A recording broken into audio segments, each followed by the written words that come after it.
할렐루야! 오늘 이 시간은 방언 기도를 늘리면 드러나는 현상에 대해서 말씀드리겠습니다.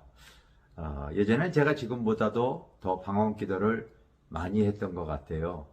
그래서 지금은 예전보다 더 많이 하지 못하고 있기 때문에 다시 내 스스로 자신을 채찍질하기 위해서 이러한 영상을 찍습니다. 여러분들도 이러한 영상에 한번 귀 기울이셔서 나의 기도에 하나님 의지하는 기도의 행위 속에서 이 방언 기도의 분량을 좀 넓혀갔으면 좋겠다 하는 마음입니다. 첫째로 내가 방언 기도를 늘리게 되어지면은요, 내가 방언 기도를 많이 할수록 나의 영적인 세계가 더 많이 내 삶에 드러나게 되어져 있습니다. 다시 한번 말합니다. 내가 방언 기도를 많이 할수록 내 삶의 영적인 세계가 더 펼쳐질 수밖에 없다. 이것을 말씀드립니다. 여러분, 우리가 이 믿음이라고 하는 것, 이게 뭐 보이는 거나 잡히고 그러는 것이 아니잖아요. 그래서 그 사람이 믿음이 더 있고 없고를 어떻게 판단하겠어요?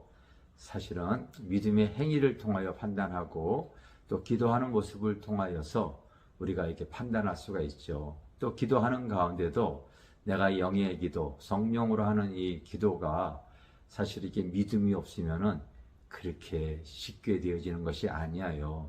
그냥 내가 아무 이 하나님께 드려지는 기도인데 하나님께서 뭐 응답을 해주시는 것, 바로 뭐 깨닫게 해주시는 것, 그런 게 아니에요. 어떻게 보면요, 그냥 맹목적인 독백과 같은 그런 상황이다 보니까요, 이 믿음이 없으면은요, 이 기도가 오래 지속되어지지 않고 또 응답도 바로 이루어지지도 않다 보니까요, 많은 성도들이 기도가 하나의 의식적인 기도로 그쳐지는 경우가 많이 있고요. 또 기도할 때에 내가 영의 기도인 방언을 받았어도 사실은 무슨 내용인가에 대해서 내가 잘 알지를 못하다 보니까요, 어떤 내용, 나의 가족에 대해서, 내 문제에 대해서 내가 구하고 싶어야 되는 여러 가지 기도의 내용을 마음에 품고 주로 많이 이렇게 기도하고 있잖아요. 그런데 그렇게 기도하는 것도 좋습니다. 그렇지만은 여러분, 기도할 때 가급적 그냥 내가 믿음의 폭을 더 넓히기 위해서 영의 기도를 좀 더 한번 해 보시기 바랍니다.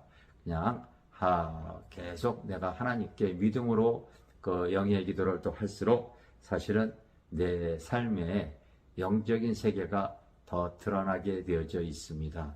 여러분, 제가 쓴 책이 한 7권 정도가 되어져 있는데 그 중에서 몇 권은 교계에서 참 많이 팔리고 또 책을 통하여 저에게 우리 집사람과 저가 거의 코로나 오기 전까지 많이 부흥에 다녔다고 제가 말씀드렸잖아요. 그 책 내용 속에는요, 놀라운 영의 세계의 내용들이 하나님이 내 삶 속에서 드러났던 하나님의 놀라운 성령의 역사, 간증, 체험, 기도의 응답, 함께 하심, 깨닫는 은혜, 진리 참 많이 들어가 있습니다.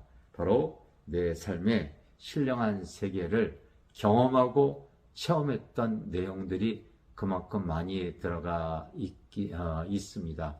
그러므로 여러분, 방언 기도가 사실은 이 믿음이 커질수록 믿음으로 행하는 것이라는 것을 기억하시기를 바랍니다.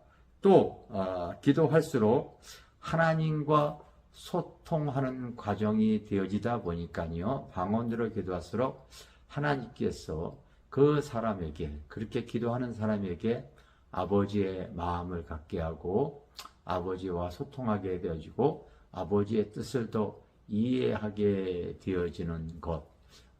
저는 요즘 근래에 이 호세아 선지자가 참 귀하신 분이었다, 그것을 느낍니다. 여러분, 성경에 보면은 호세아서에 보면은 바로 이 4장 6절에 이런 말씀이 있어요.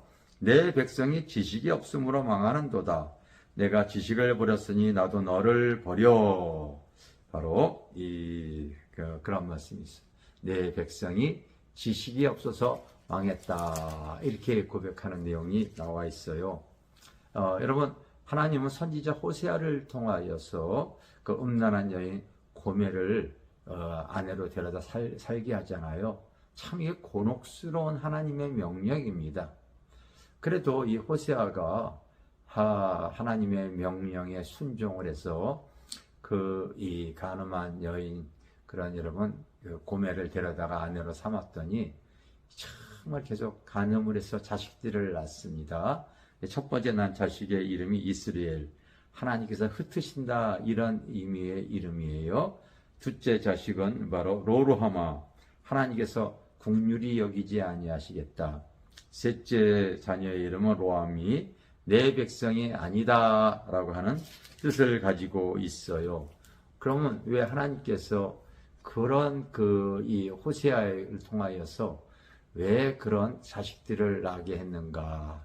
여기에는 아버지의 마음이 들어가 있어요. 자기도 순종하다 보니까요, 그 여인을 통하여, 그 와이프를 통하여서 하나님께서 바로 난 자식 하나님 흩어버리겠다. 내가 긍휼히 여기지 않겠다. 내 자녀가 아니다. 실제로 자기의 백성이 그와 같은 모습을 갖고 있기 때문에 호세아가 이제 아버지의 마음을 대언해서 입술로만이 아닌 아버지의 심정으로 피를 토하며 호소하는 그 강구의 내용이 성경에 기록이 되어져 있더라고요. 이스라엘 백성들이 얼마나 완악한지 호세아서 4장 16절에 보면 이스라엘은 완강한 암소처럼 완강하니, 요즘 여러분 성도들이 얼마나 완강한지 여러분 실제로 저도 성도들을 대하면은요, 아무리 얘기해드려도 거의 여러분 순종하는 백성들 거의 없을 정도로 그렇게 완강해요. 또 어떤 성도는요, 간교한 화덕과 같다, 뒤집지 않은 전병과 같다. 자기가 좋아하는 것만 여러분 이렇게 신앙생활 열심히 하고 있기도 하고요. 어리석은 비둘기와 같다. 이 비둘기 같은 경우는요, 정말로 이 지혜의 성령을 상징하는 것인데, 그렇게 지혜롭지 못한 모습을 갖고 있는 것을 말하고 있죠. 또 바로 즐겨 쓰지 않은 그릇과 같도다. 하나님께서 쓸래야 불순종하니까 쓸 수 없는 그런 즐겨 쓰지 않는 그릇과 같은 상태, 홀로 떨어진 들나귀와 같다. 또 얘기하고 있죠. 지 맘대로 신앙생활하는 거예요. 지 맘대로. 여러분, 바로 이게 무엇이겠습니까?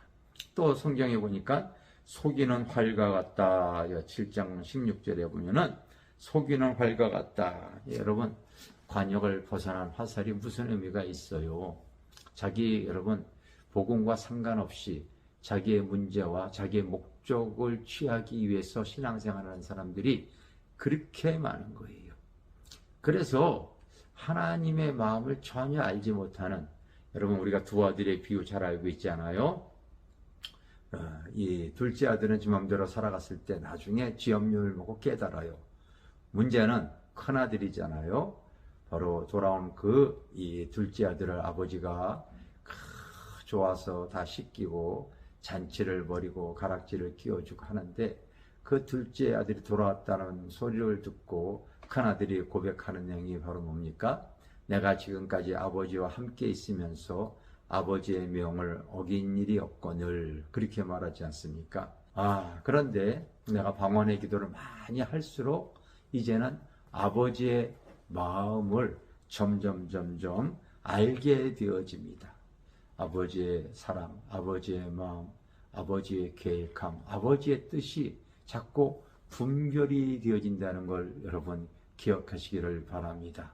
또 하나 마지막으로 우리가 방언 기도를 많이 하게 되어지면은요, 바로 내 영이 기도하다 보니까요, 보이지 않는 악한 영이 나를 피곤하게 하고 여러분 방해하는 일들이 없습니다.